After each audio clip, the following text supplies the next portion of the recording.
तेही ब्राह्मणुने ओसरे, शेषी हाणीचे निझासुरे, सर्वस्व जैसे चोरे, नागवनी नेले। उस कौड़ी को लेकर जब ब्राह्मण चला जाता है तब वह ऐसा मानकर कुढ़ता है कि आखिर नुकसान तो हुआ ही है, और उसे ऐसा लगता है कि मानो चोर उसका सर्वस्व लूटकर चला गया हो। काई बहु सांगो सुमती, जे दिजे इया मनोवृत्ती, ते दान त्रिजगती राजसपई। हे सुज्ञ अर्जुन, और अधिक क्या बतलाऊं, परंतु इस मनोवृत्ति से जो दान दिया जाता है वह इस त्रिजगत में राजसदान है। अदेश काले यद्दान पात्रेभ्यश्च दीयते, असत्कृतमवज्ञातन तत्तामसमुदाहृतम। जो दान बिना सत्कार के तथा अवज्ञापूर्वक अयोग्य देश और काल में कुपात्र को दिया जाता है वह दान तामस कहा गया है। मगमलेंछाचे वसवटे, दांगाणे हान कैकटे, कासिंह बीरे चौहटे, नगरीचे ते।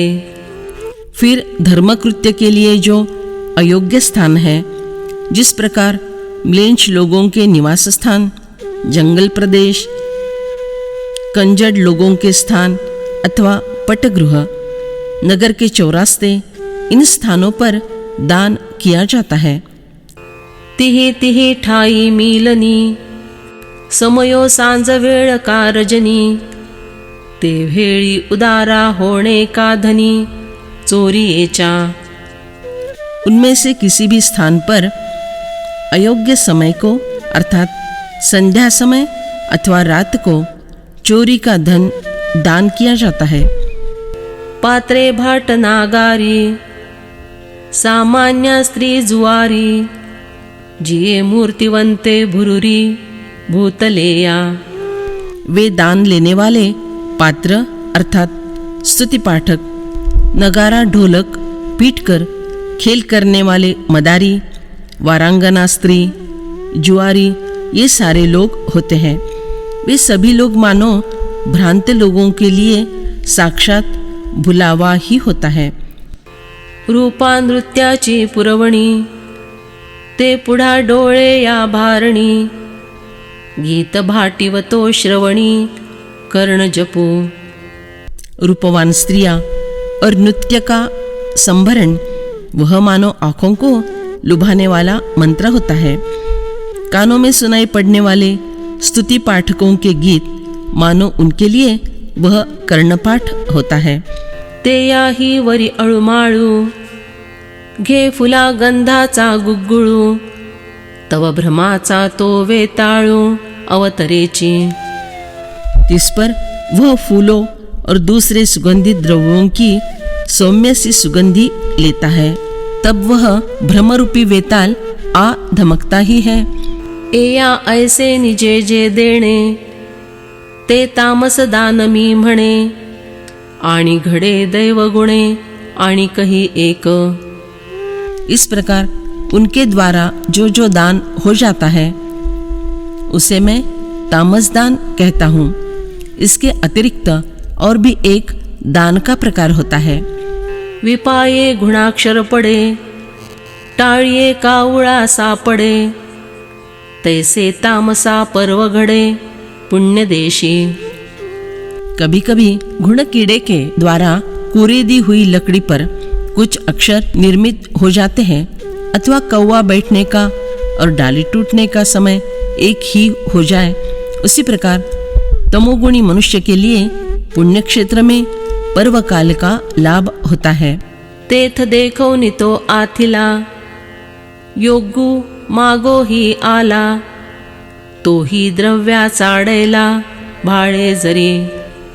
वहाँ उस संपन्न दाता को देखकर कोई सत्पात्र मनुष्य यदि याचना करने आ जाए तो वह तामस मनुष्य द्रव्य की इच्छा करने वाले याचक पर मोहित हुआ।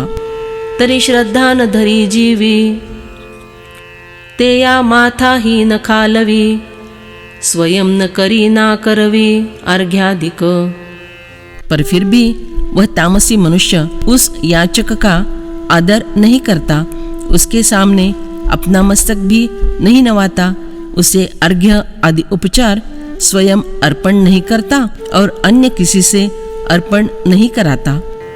आले या न घली बैसो, तेथ गंधाक्षतांचा अतिसो, हा प्रसंग किर असो तामसी नरी। कोई पास आ जाए तो उसे बैठने के लिए आसन तक नहीं देता।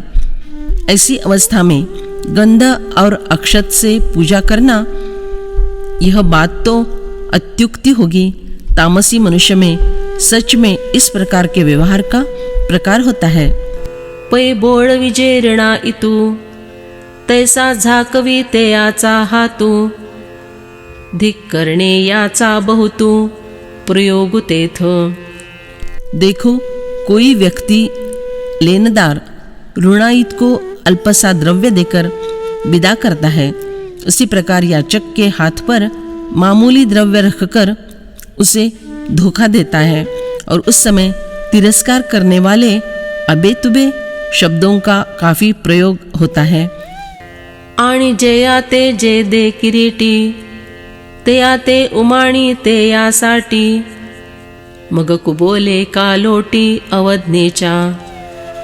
और हे अर्जुन, जिस व्यक्ति को जो दान देता है उसकी उस दान के बदले में कीमत करता है, फिर अपमानजनक अपशब्द मुख से निकालकर उसे आगे धकेल देता है।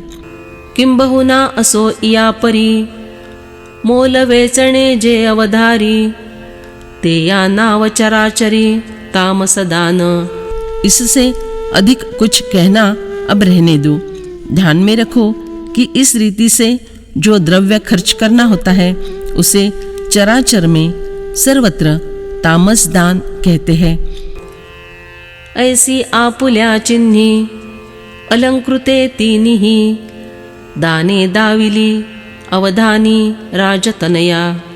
हे राजकुमार अर्जुन, तुम्हारी समझ में ठीक से आ जाए इस प्रकार अपने अपने लक्षणों से सजे हुए तीनों दान तुम्हें बतला दिए हैं। एथमी जाणतसे, विपाये तू गा ऐसे, कल्पशील मानसे विचक्षणा।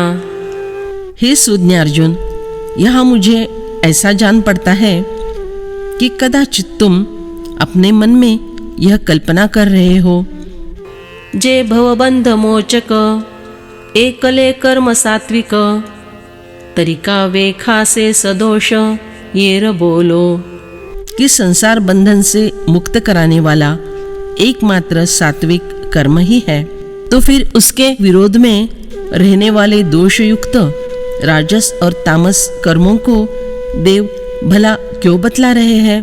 परिन उसंतिता विवसी, भेटी नाही निधानासी, काधून सांडिता जैसी वाती न लगे। परंतु चुड़ैल को बिना भगाए धन की राशि प्राप्त नहीं होती, अथवा धुआं खत्म हुए बिना बत्ती नहीं जलती। तैसे शुद्ध सत्वा आड, आहे रजतमाचे कवाड, ते भेदणे याते कीड म्हणावेगा। उसी प्रकार शुद्ध सत्वगुण को रोकने वाले रजोगुण और तमोगुण के द्वार होते हैं। अरे, उन दरवाजों को तोड़ने वाली बातों को कहना क्या उसे बुराई कहेंगे। आम्ही श्रद्धा दिदानात, समस्त ही क्रिया जात, सांगितले का गा व्याप्त तिही गुणी। अरे, हमने श्रद्धा से शुरुआत करके दान तक जो सभी की सभी क्रियाएं बतलाई है ना, वे तीनों गुणों से व्याप्त रहती है। तेत भरवसे नीतिनी, न सांगोची ऐसे मनी, सत्व दावावे आदोनी, बोलिलो ये रे। वहाँ मैंने मन में यह निश्चित किया था कि इन बातों को मैं बतलाऊंगा ही नहीं, परंतु सत्व का स्वरूप दिखलाने के लिए अन्य दो गुण बतला दिए हैं। जे दोहो माझितिजे असे, दोन्ही सांडिताची दिसे, ते अहोरात्र त्यागे जैसे संध्या रूप।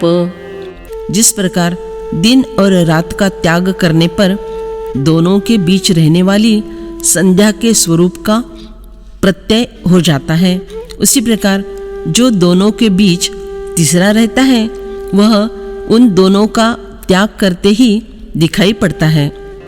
तैसे रजतम विन्यासे तिजे जे उरतसे ते सत्व हे आपैसे भावासिये। उसी प्रकार रज और तम का स्पष्टीकरण करने के उपरांत तीसरा जो बाकी रह जाता है वह सत्व है और वह आप ही आप मूर्तिमान होकर सामने आ जाता है। एवं दावावे या सत्व तुझ निरूपिले तमरज ते सांडूनि सत्वे काज साधी आपुले। इस प्रकार सत्व दिखलाने के लिए ही मैंने तुम्हें रज तथा तम का वर्णन करके बतलाया है। उन रज तथा तम का त्याग कर सत्व गुण की सहायता से तुम अपना कार्य सिद्ध कर लो। सत्वेची येणे चोखाळे करी यज्ञाधिके सकळे पावसी तै करतळे आपुले निज।